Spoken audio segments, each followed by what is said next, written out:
Iya. Dan Allah sebutkan di dalam surat Al-Baqarah ayat 185 bahwa Al-Quran itu berfungsi sebagai petunjuk bagi kita, ya, Iya. sebagai hudan, Mhm. sebagai penjelasan-penjelasan, sebagai bayinat, gitu ya, seperti itu Mhm. juga sebagai furqan, pembeda antara hak dan batil.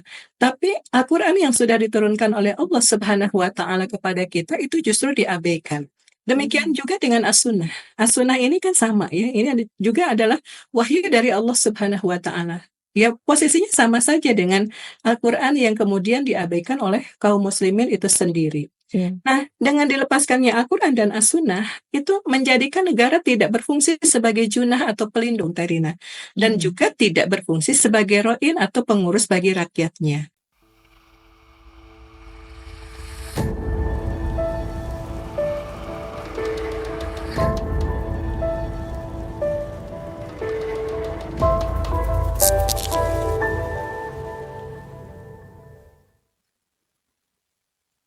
Bismillahirrahmanirrahim. Assalamualaikum warahmatullahi wabarakatuh.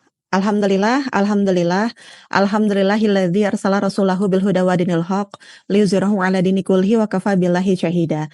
Asyhadu an la ilaha illallah wa asyhadu anna Muhammadan abduhu wa rasuluhu alladzi la nabiyya ba'da. Rabbi shrah li sadri wa yassir li amri wahlul 'uqdatam min lisani yafqahu qawli. Rabbana zidna ilman warzuqna fahman. Alhamdulillah pemirsa mercusuar umat, kembali bersama kami dalam edisi Muslimah ya, Bedah Khilafah. Dan tentunya pertama-tama kita panjatkan puji dan syukur kepada Allah yang telah mencurah limpahkan berbagai nikmat kepada kita, wabil khusus nikmat iman, nikmat Islam, nikmat kita bisa dipertemukan kembali dalam kondisi sehat, nikmat kita bisa diberikan kesempatan ya untuk menikmati indahnya bulan Ramadan, wabil khusus di akhir bulan Ramadan kali ini. Tidak lupa juga salawat serta salam senantiasa kita haturkan kepada baginda Muhammad Sallallahu Alaihi Wasallam, kepada keluarganya, sahabatnya, dan umatnya hingga akhir zaman. Alhamdulillah pemirsa mercusuar umat yang dirahmati oleh Allah, kembali bersama saya Rina Hafs. Insya Allah selama 30 menit ke depan kita akan berbincang kembali ya kaitannya dengan khilafah, karena ini edisi spesial Bedah Khilafah. Selama bulan Ramadan setiap harinya pastikan ya pemirsa untuk menyimak tayangan-tayangan yang disuguhkan di channel YouTube Mercusuar Umat ya. Insya Allah semoga bisa memberikan bekal dan juga menambah pemahaman Islam kita kaitannya tentang bagaimana khilafah adalah ajaran Islam dan mekanisme khilafah dalam menyelesaikan berbagai problematika kehidupan kita hari ini.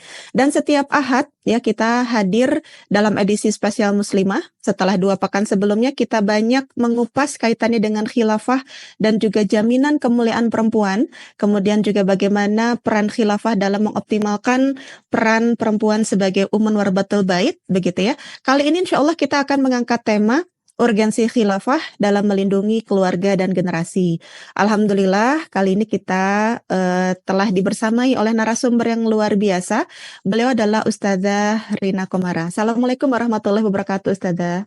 Waalaikumsalam warahmatullahi wabarakatuh, Teh Rina. Ya, bagaimana kabarnya Ustadzah? Sehat? Alhamdulillah sehat. Mudah-mudahan Teh Rina dan kru juga dalam kondisi yang sehat. Alhamdulillah, amin, Allahumma amin. Ini terima kasih ya Ustadzah sebelumnya sudah meluangkan waktu di tengah kesibukannya ya, di akhir bulan Ramadan apalagi ya, Ya, Masya Allah ini. sama-sama Teh Rina. Iya, bertepatan dengan 23 Ramadan ya Ustadzah.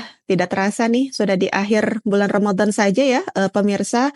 Dan kita optimalkan di akhir bulan Ramadan ini untuk terus ya meningkatkan kualitas ibadah kita, termasuk juga meningkatkan pemahaman Islam kita. Dan kali ini kita akan banyak berbincang tentang urgensi khilafah dalam melindungi keluarga dan generasi.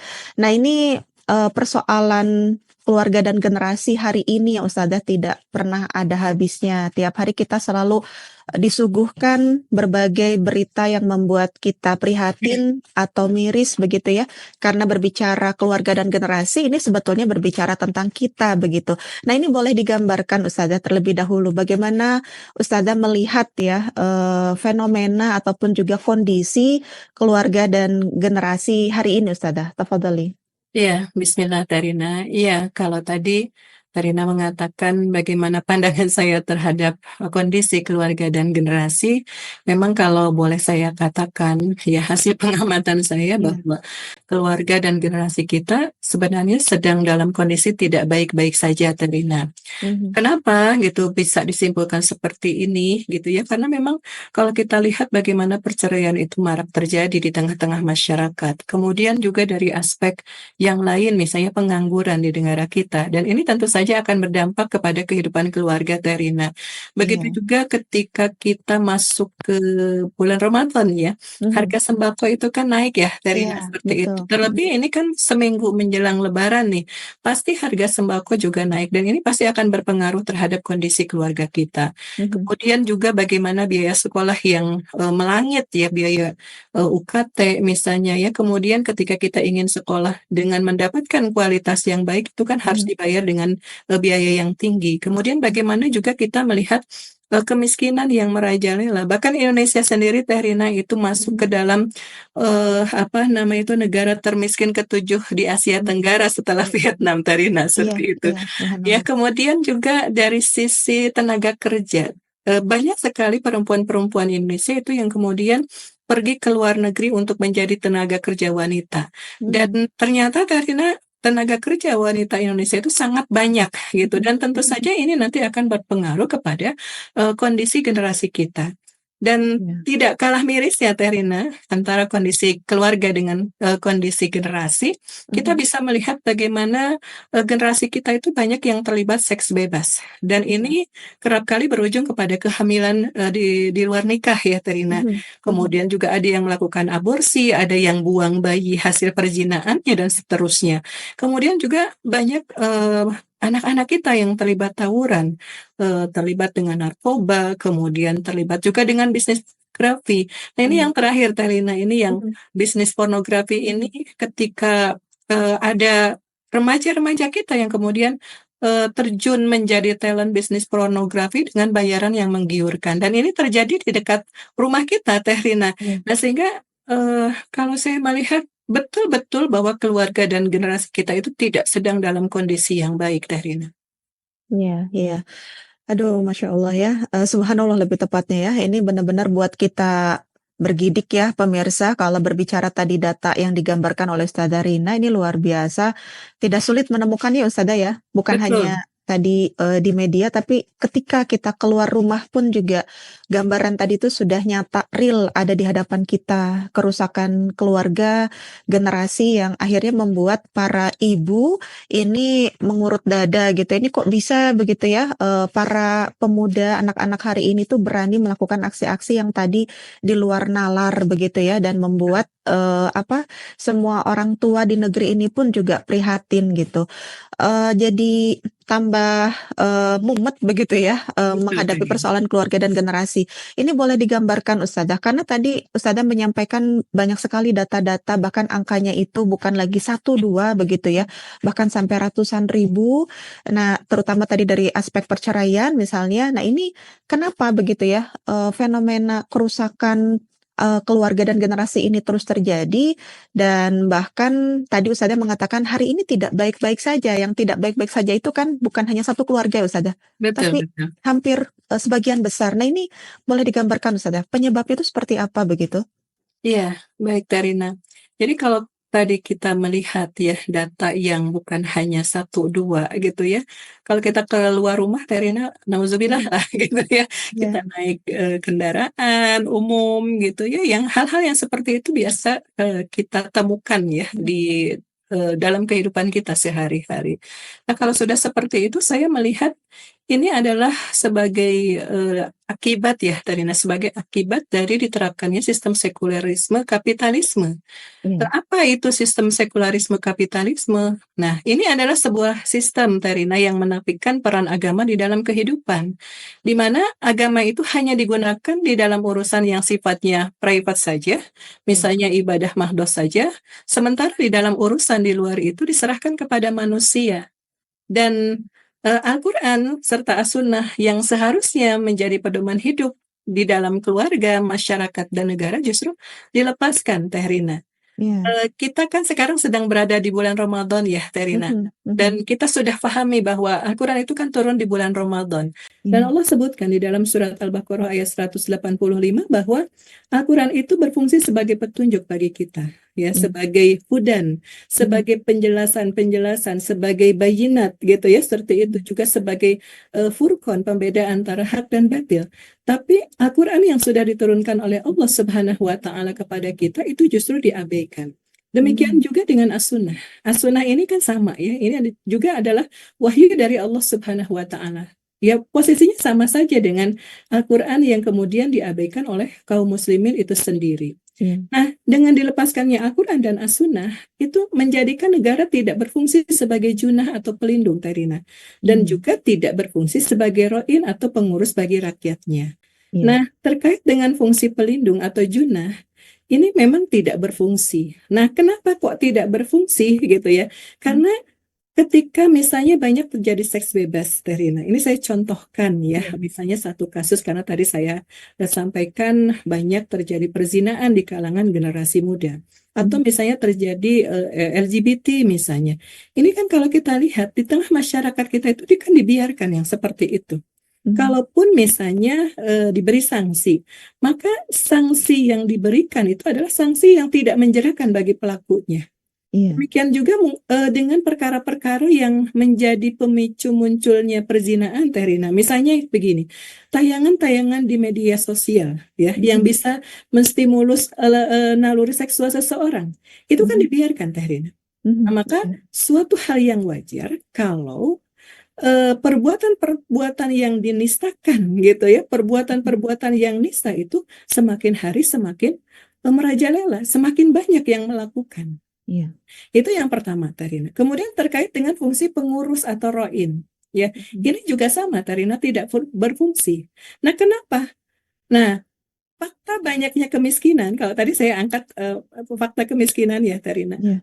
Sebenarnya ketika kita melihat adanya fakta kemiskinan, maka ini menjadi bukti bahwa fungsi negara sebagai pengurus rakyatnya memang tidak berfungsi, Tarina. Mhm Ya, mhm. dalam kondisi Indonesia yang kaya akan sumber daya alam, kok bisa gitu ya Indonesia itu berada pada peringkat ketujuh negara termiskin di Asia Tenggara, Tehrina. Iya. Padahal misalnya dengan sumber daya alam yang melimpah, harusnya kan masyarakat Indonesia itu sejahtera ya Mhm seperti itu. Tapi yang terjadi kan sebaliknya.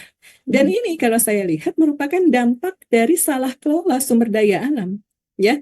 Jadi dampak pengelolaan sumber daya alam yang tidak sesuai dengan syariah Islam, Mhm ya. mhm. Yang terjadi bahwa sumber daya alam yang seharusnya itu menjadi milik rakyat, menjadi milik umat Islam, itu justru diserahkan kepada oligarki, baik itu yang lokal, asing ataupun asing, Fahrina. Iya. Nah, Mhm sehingga dalam hal ini maka kita semua umat Islam pada hari ini sangat membutuhkan adanya sebuah institusi politik yang mhm akan melindungi keluarga dan generasi agar tidak terjadi perkara yang tidak diinginkan tadi, Tehrina.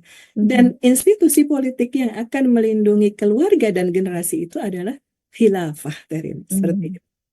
Iya iya, Masya Allah. Artinya persoalan yang tadi terjadi bertubi-tubi di depan kita, ini bukan hanya persoalan individual ya Ustazah, Betul. tapi ada persoalan tata kelola negara yang keliru dan negara tidak lagi berperan sebagai, junah begitu ya, tidak berperan sebagai perisai, tidak berperan sebagai pelindung yang akhirnya, kita seperti anak ayam kehilangan induk ya Ustazah ya. Betul, Tehrina. Betul-betul apa, ini harus kemana begitu ya, ataupun juga seperti seekor ikan yang dia, hidup tidak di habitatnya begitu ya. Betul, Sehingga betul. tadi banyak sekali persoalan yang terjadi karena penerapan sistem kapitalisme sekuler. Nah, ketika tadi digambarkan bahwa kita membutuhkan satu sistem yang kondusif yang betul-betul bisa mensupport begitu ya keluarga dan generasi, bahkan bisa melindungi keluarga dan generasi dan itu adalah sistem khilafah.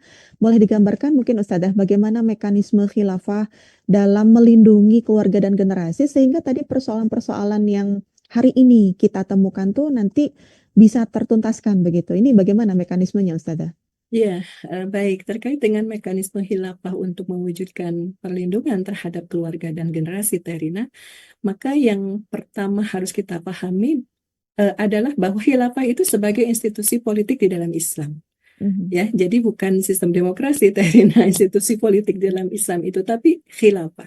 Nah, maka khilafah lah yang nanti akan menjalankan fungsinya sebagai junah dan juga ro'in. Ya, junah tadi sebagai pelindung, ro'in itu adalah sebagai pengurus. Di mana di dalam menjalankan fungsinya ini, khilafah itu akan menerapkan syariat Islam. Sebagaimana apa yang dituntut oleh Allah Subhanahu wa Ta'ala, Terina, di dalam salah satu ayat, misalnya di dalam surat Al-Maidah ayat ke-49. Allah Subhanahu wa taala berfirman, "Wa anihkum bainahum bima anzalallah wa la tattabi ahwa'ahum." Al-ayah, ya. Di situ Allah Subhanahu wa taala berfirman, "Dan hendaklah engkau memutuskan perkara di antara mereka menurut apa yang diturunkan oleh Allah, dan janganlah kamu mengikuti hawa nafsu mereka," gitu ya, seperti itu. Jadi ini ada perintah dari Allah Subhanahu wa taala, memang ini perintahnya kepada Rasulullah sallallahu alaihi wasallam. Akan tetapi ini juga berlaku kepada para pemimpin, dalam hal ini kepada seorang khalifah. Jadi seorang khalifah itu oleh Allah diperintahkan untuk memutuskan perkara di antara rakyatnya itu dengan sesuai dengan apa yang diturunkan oleh Allah Subhanahu wa taala.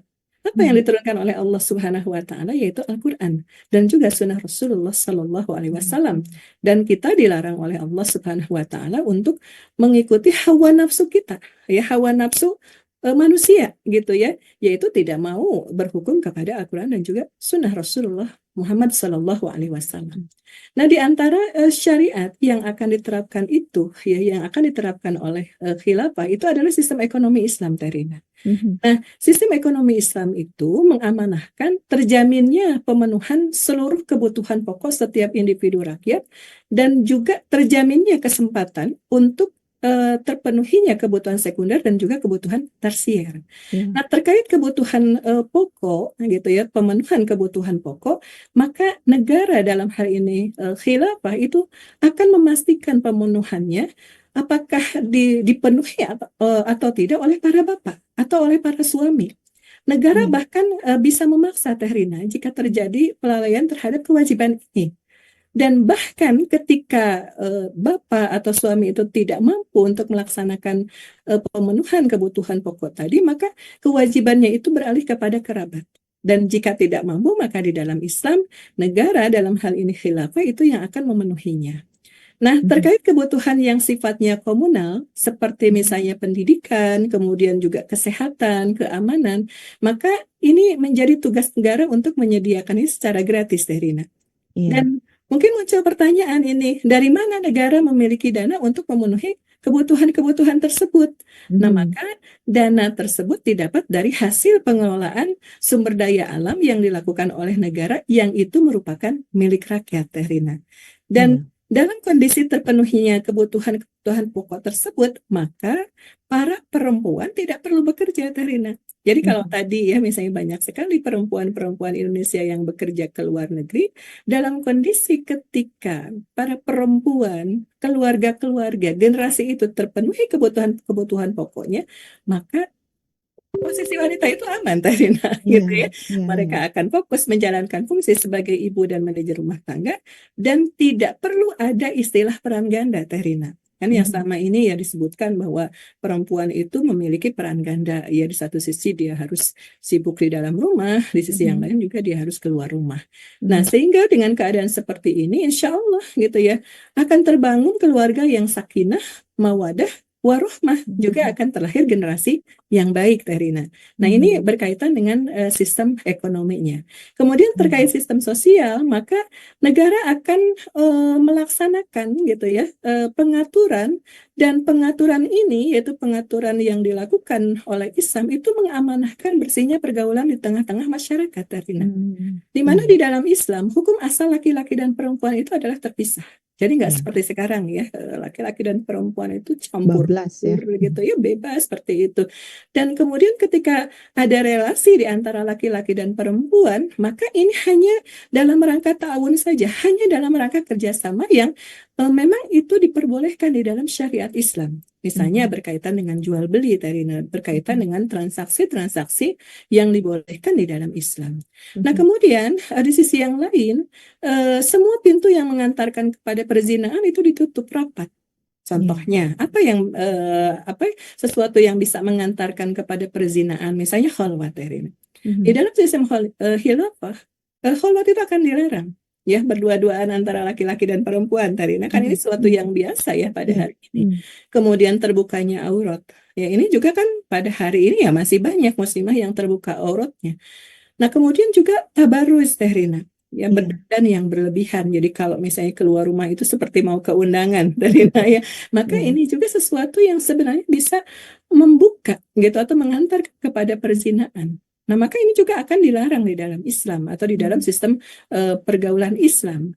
Kemudian selanjutnya tayangan-tayangan di TV atau tayangan-tayangan di media Media. sosial yang kemudian itu mengumbar aurat dan kemesraan ini juga akan ditutup, Teh Rina. Nah, Mhm. kemudian berkaitan dengan hubungan spesial nih, Tarina, kan sekarang Mhm. banyak sekali ya Mhm. hubungan-hubungan spesial antara laki-laki dan Iya. perempuan. Nah, maka Mhm. kalau di dalam Islam, hubungan spesial antara laki-laki dan perempuan itu hanya ada di dalam pernikahan. Sehingga tidak ada istilah selingkuh, Tarina, yang Mhm. menyebabkan terjadinya perceraian ya, seperti itu. Iya.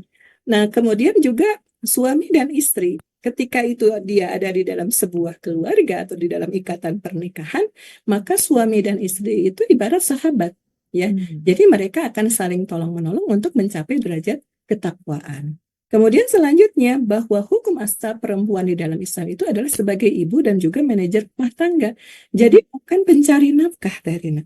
Mhm. Ya, Mhm. karena yang mencari nafkah itu dibebankan kepada tugas sebagai seorang laki-laki. Ya, di dalam Al-Qur'an kan disebutkan bahwa ar-rijalu qawwamuna 'ala nisa, bahwa laki-laki itu adalah qawwam, adalah pemimpin bagi istrinya. Maka Mhm. sebagai kepala keluarga, Allah membebankan kepada para laki-laki itu untuk memberikan nafkah kepada para perempuan dan juga kepada anak-anaknya. Mhm. Nah, itu untuk sistem sosial. Sosial. Nah, terkait dengan sistem pendidikan, nah maka di dalam Islam negara itu akan menyelenggarakannya sebagai tuntunan dari syariat Islam. Mhm. Jadi eh, nggak ngarang gitu Teh Rina ya, seperti Iya. itu. Sehingga tujuan pendidikan di dalam Islam itu satu ya, membentuk individu-individu yang berkepribadian Islam, kemudian yang kedua itu adalah menguasai sakofah Islam, dan Mhm. yang ketiga itu adalah menguasai ilmu pengetahuan dan juga teknologi. Jadi tidak melulu menguasai ilmu pengetahuan dan teknologi atau hanya melulu menguasai sakofah Islam, tapi kalau di dalam Islam itu tiga-tiganya itu harus tercapai, Tarina. Mhm. Nah, kemudian yang selanjutnya adalah asas pendidikan di dalam Islam. Asas pendidikan di dalam Islam itu adalah akidah Islam. Sehingga standarnya itu bukan standar manusia, tapi Iya. standar Allah Subhanahu wa Ta'ala. Seperti itu. Nah, materi pengajarannya itu adalah sakofah Islam dan ilmu pengetahuan juga teknologi. Ya. Mhm. Nah, kemudian yang terakhir adalah bahwa seluruh sarana dan prasarananya itu dibangun oleh negara. Sehingga nanti rakyat yang akan menikmati pendidikan secara gratis dan berkualitas. Sehingga nggak perlu Teh Rina untuk mendapatkan pendidikan yang berkualitas harus mengeluarkan dana yang besar. Tapi kalau di dalam Islam, selain gratis juga mendapatkan kualitas yang Baik. baik seperti itu. Nah, kemudian yang terakhir, Tarina, berkaitan dengan sistem sanksi. Nah, di dalam Islam, kalau kita berbicara tentang sanksi, maka sanksi itu memiliki dua fungsi.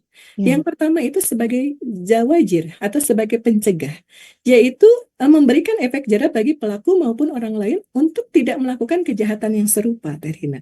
Mhm. Kemudian yang kedua adalah jawabir, ya, atau Mhm. penebus dosa, yaitu menghabuskan dosa kejahatan yang dilakukan di akhirat kelak. Mhm. Jadi Tarina, kalau seandainya kita, ya umat Islam, negaranya itu memberlakukan sistem sanksi yang sudah Mhm. ditetapkan di dalam Islam, itu kita mendapatkan dua keuntungan. Mhm. Keuntungan di dunia, gitu ya, tidak akan ada yang berani melakukan kejahatan yang serupa. Iya. Kemudian keuntungan di akhirat bagi pelaku itu tidak akan dihukum lagi karena dosa Mhm. kejahatannya itu akan dihapus oleh Allah Subhanahu wa Ta'ala ketika dijatuhi sanksi tadi.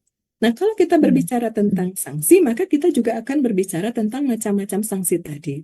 Jadi dalam Islam kita mengenal ada hudud, kemudian ada Mhm. jinayat, ada takzir, dan juga ada mukhalafah.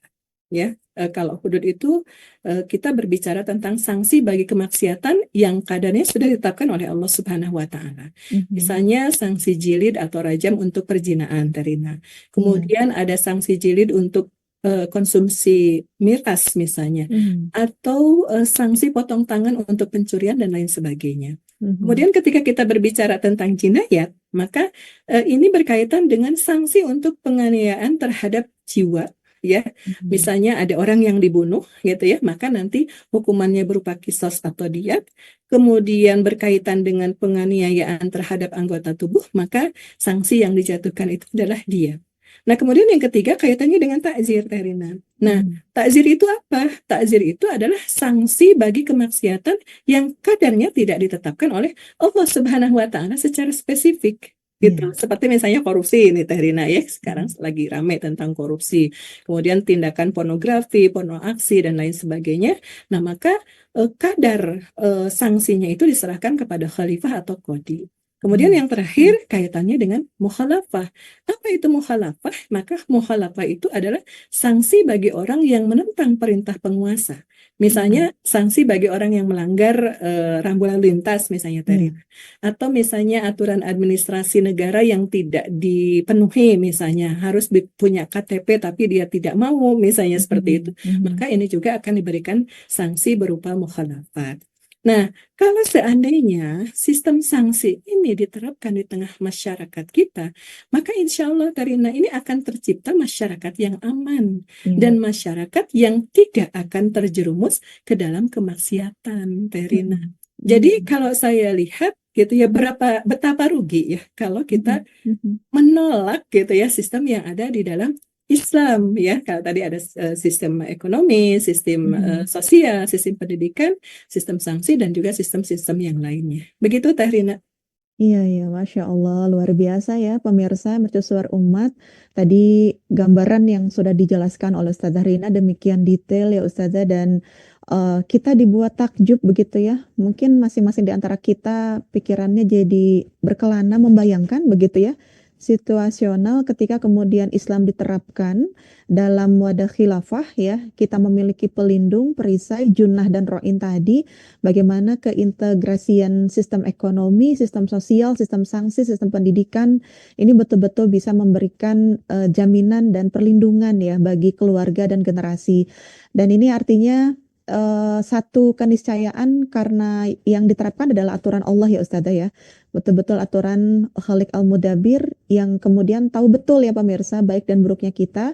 Dan kalau tadi dibahas poin per poin sistem ekonomi, sistem sosial, sistem pendidikan, sistem sanksi.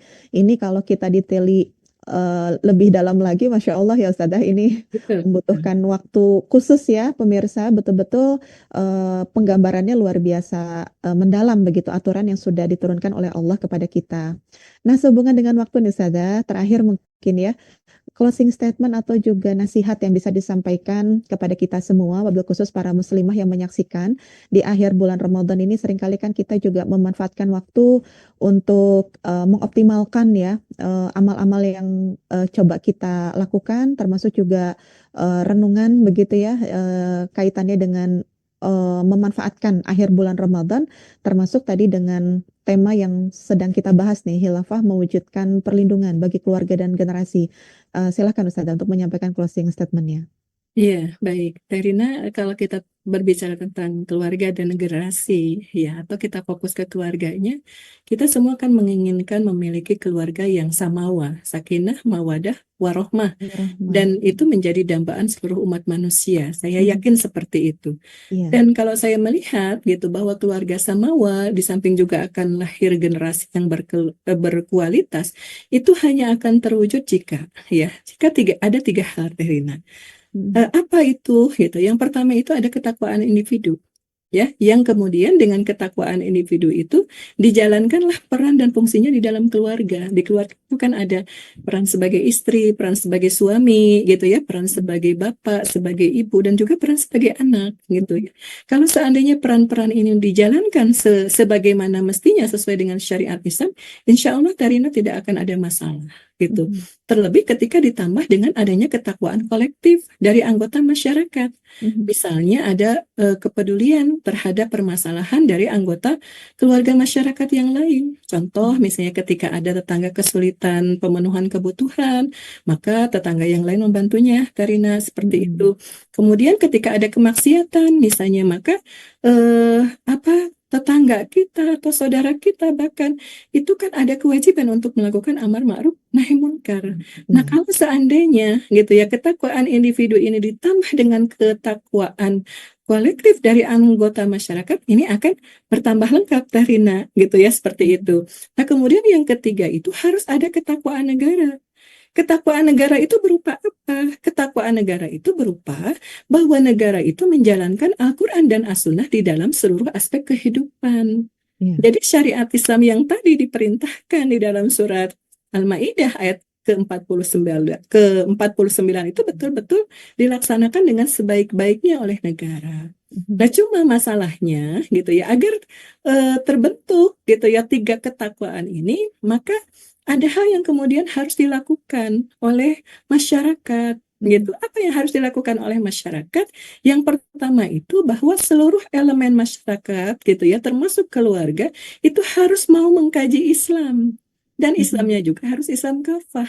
Islam yang kemudian mengatur seluruh aspek kehidupan, bukan hanya Islam yang mengatur aspek ibadah mahdoh saja, Tarina. Iya. Nah, kemudian yang kedua itu bahwa kita umat muslim itu harus berjuang. Berjuang untuk apa? Yaitu berjuang untuk mengembalikan junah dan roin bagi keluarga dan umat gitu. Karena Mhm. ternyata tadi Tarina gitu ya, ketika kita berbicara akar masalah, Mhm. ternyata kita berbicara tentang akar yang sifatnya sistemik gitu Mhm. ya, seperti Mhm. itu. Mhm. Sehingga mau tidak mau kita semua memang harus berani gitu ya untuk melakukan perubahan, yaitu melakukan perubahan yang sifatnya sistemis tadi, yaitu dengan berjuang untuk mengembalikan junah dan roin tadi. Itu seperti itu.